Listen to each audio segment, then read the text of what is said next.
이 재판의 가장 큰 주체는 국민이잖아요. 재판을 지켜본 국민들에게 그 위로의 말씀을 드리고 싶어요. 공소권 없음 이런 식으로 공소 기각 네. 이런 것이 나올까봐 초반에 그 부분 지날 때까지 박수 쳤잖아요. 박수 쳤잖아. 그런 전제 위에서 무기징역이 나온 것 여기에는 국민 모두가 위로받을 만하다. 그런데 판결문 전체를 보면 이 지기현 판사한테는 국민이 없어요. 이 재판은 내란 재판이잖아요. 이 재판에 통해 판결문을 통해서 가장 설득해야 될 사람은 누굽니까? 국민. 그런데 저 재판관에게 나는 없는 것 같다. 국민은 없는 것 같다. 윤석열을 설득하기 위한 것 같다. 윤석열한테 내가 어쩔 수 없이 당신에게 무기징역을 선고할 수밖에 없는 이유를 설득하는 거예요. 이 사람에게는 윤석열이가 지금 중요한 사람이구나. 내란 재판은 다른 재판하고 달라요. 이 나라의 주인이 누군가를 명확히 밝히는 거거든요. 그런데 이 나라 주인이 없는 거예요. 이 재판관의 판결문에. 그러니까 이건 잘못된 판단이라는 거죠. 그래서 제 생각에 많은 국민들이 상처받지 않았을까? 한편으로는 최소 다행이다. 또 한편으로는 뭔가 이상하게 상처받은 느낌이 드는 거예요. 뭔가 다행이다 하는 느낌하고 뭔가 상처받은 느낌이 동시에 일어나는 겁니다. 진짜 이상한 감정 아니야? 윤석열이 가장 크게 주장한 건 뭐냐면 내가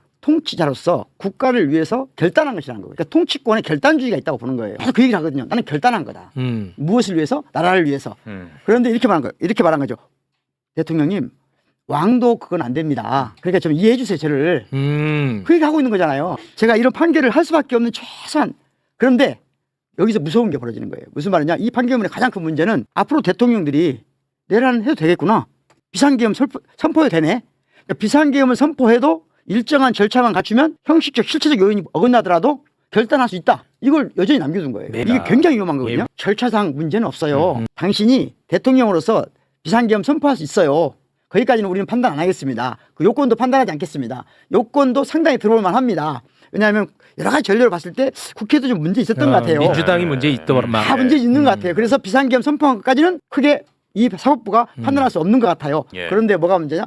왜 군인을 거기까지 보내셨어요? 걔 왜 보냈어? 그것만 안 보냈으면 내가 지금 이런 판단 안 할 건데 대통령이 저를 이해해 주세요. 이런 판단이라고 이런 내용이라고 보인다는 거예요. 이게 판결문에 이런 식으로 쓸 수 있는 거냐는 거예요. 아주 기괴하게 재판을 진행했던 지기현의 모습이 그렇죠. 이제는 이게 이해가 되는 거야. 이게 지금 내란의 우두머리면 어떻게 윤석열 피고인 이렇게 부를 수가 없잖아요. 아니 그러니까 무의식 중이라도 그렇게 부를 수가 없단 말이야. 근데 이런 생각을 갖고 있으니까 윤석열 피고인 이게 가능한 거야. 비상계엄에 관한 사법적 판단을 할 때 판사는 주권자의 편에 서서 판단해야 되거든요. 노상원 수첩이 주권자의 편에서 보면 이게 그냥 메모 수준입니다. 지기현 판사는 아무리 그의 편을 생각해도 그냥 기계적으로 헌법 조문만 본 사람 같아요. 정서는 내란을 저진 사람들하고 사실은 정서는 같이 동의하는 것 같아요. 사법부의 사람이 저런 식으로 판단하고 있다는 게 좀 순간 갈 수 없는 이 두려움이 있잖아요. 이 가시질 않아요. 내란 재판부도 다시 한번 처음부터 내란 재판부를 너무 쉽게 지금 잘 되겠거니 하면 안 된다는 거예요. 만약에 지금과 같은 여론 지형이라든가 국민들의 어떤 이런 의식이 없었으면 그렇습니다. 뭐 제가 보면 공소 기각이에요. 그러니까 얘네들은 논리를 만약에 풀어주려고 마음만 먹으면 논리는 얼마든지 지 멋대로 만들어내는 애들이야. 논리가 현실과 부합하느냐 안 하느냐는 중요하지 않아요. 중요하지 않아. 네. 주술 관계만 맞으면 돼. 오늘 실제 판단이 그래요. 내용적으로 대통령이 비상계엄을 실시한 실체적 내용에 대해서는 판단하지 않겠다예요. 이제 문제는 대한민국 사법부에 지기현이 같은 생각을 갖고 있는 사람이 지기현이 뿐일까? 저는 이게 굉장히 두려운 지점이거든요. 그렇죠. 리걸 마인드라고 그래요. 롯데 가거나 지금 로스쿨에 가면 리걸 마인드를 가져라고 그래요. 그럴 때 훈련 받는 게 뭐냐면은 현실과의 관계 속에서 법조문을 보라는 말이 아니에요. 법조문 내에서 앞뒤가 맞는지를 보도록 훈련 받는 게 리걸 마인드. 법조인들은 이 내 판결문이 현실하고 맞냐 안 맞냐를 받도록 훈련받지 않아요. 이 법 조문만 가지고 앞뒤가 맞도록 하면 되는 거예요. 이게 리걸 마인드예요. 그런데 그걸 오랫동안 하다 보니까 이 현실 국민들이 받아들일 수가 없는 판결이 너무 많이 나오는 거예요. 그래서 배심원제, 유무죄를 결정하는 것은 법 전문 지식이 없는 그러나 국민의 일반적인 의식이 필요하다는 거예요. 로스쿨 제도예요. 이 친구들이 법적 지식만 가지고 리걸 마인드만 하다 보니까 국민들하고 너무 멀어진 거예요. 본인들이 법조인으로 10년만 살면 세상이 어떻게 돌아가는지를 몰라요. 그래서 최소한 판단이 심장을 가진 판단이 되게 하기 위해서 어떻게 할 것인가. 전인적 인격 교육을 받은 사람만 법조인이 되게 하자. 그래서 대학 교육을 받은 다음에 로스쿨을 하자. 이게 지금 로스쿨 제도를 만들어진 원인이란 말이에요. 그런데 그렇게 하도 무슨 문제가 생겼냐면 로스쿨 들어가기 위해서 전인적 교육을 하라고 하는데 로스쿨 들어가기 위해서 로스쿨 교육만 자기들끼리 하고 있는 거예요. 비슷하게. 그러다 보니까 지금 저희가 이 지기현 판사 같은 분들이 절대 다수라고 생각해야 합리적인 판단이라고 저는 봅니다. 무서운 거죠. 지기현 판결문은 내적 정합성이 아예 없어요. 지기현의 개인적인 양심이 있는 게 아니고 양심이 아주 잘못된 감정이 있다. 정치적 감정이 있다. 윤석열과의 동조화는 굉장히 많이 되어 있어요. 민주당에 대한 혐오 정서가 또 굉장히 많이 깔려 있더라고. 노상원 수첩 이야기할 때 제가 끔찍했던 게 뭐냐면 내가 저 대상이 될 수 있겠구나. 대상이 될 수 있겠다라고 생각이 들고 그렇습니다. 그런 처자에서 끔찍하잖아요. 네. 그런데 이분 판단 노상원 수첩 얘기할 때 보면 되게 쉬워. 조악하다라는 조악하다는 표현을 그게 얼마나 무서운 말인지. 치밀하게 계산된 것보다 그렇게 메모한 게 사람을 더 쉽고 잔인하게 죽이는 거거든요. 역사적으로. 엄청나게 무서운 거예요. 오이디푸스 컴플렉스가 있잖아요. 오이디푸스가 자기 어머니인지 몰랐잖아요. 아버지인지 모르고 아버지를 죽였잖아요. 그 왕이 됐잖아요. 어떻게 됩니까? 몰랐다니까 판단 안 받습니까? 그럴 때 어떻게 해야 되죠? 자기가 눈을 빼내야 되죠. 몰랐다는 것으로 사법적 판결로부터 제외되지 않는다. 어디까지만 되느냐? 그 지위에 따라서 간부라 하면 더군다나 어떤 지위를 갖게 되잖아요. 그러면 몰랐다는 건 범죄였고 사실하고 관계가 없는 거예요. 더 책임을 져야 되죠. 군에 장성까지 된 사람들이 경찰에 최고위직까지 간 사람들이 몰랐다? 말 됩니까 이게? 근데 몰랐을 리도 없고. 그렇죠. 몰랐을 리도 없지. 그 자리까지 간 사람들이 어떻게 몰라. 허탈해 진짜. 내가 폭동에 가담을 했더라도 인식이 없었으면 그거는 내란 동조자가 아니래. 그 미친 거지.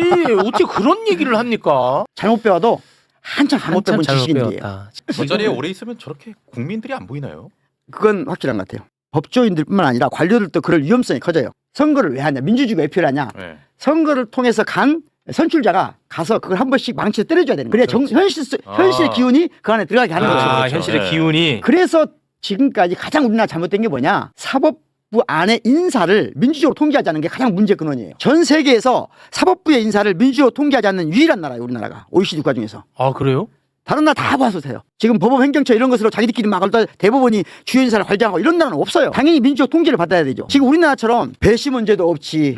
어떤 인사 문제, 어떤 사법적 통제도 안 받지. 그러니까 판사 10년 된 사람 중에 현실적 대화를 가능한 사람이 거의 없어요.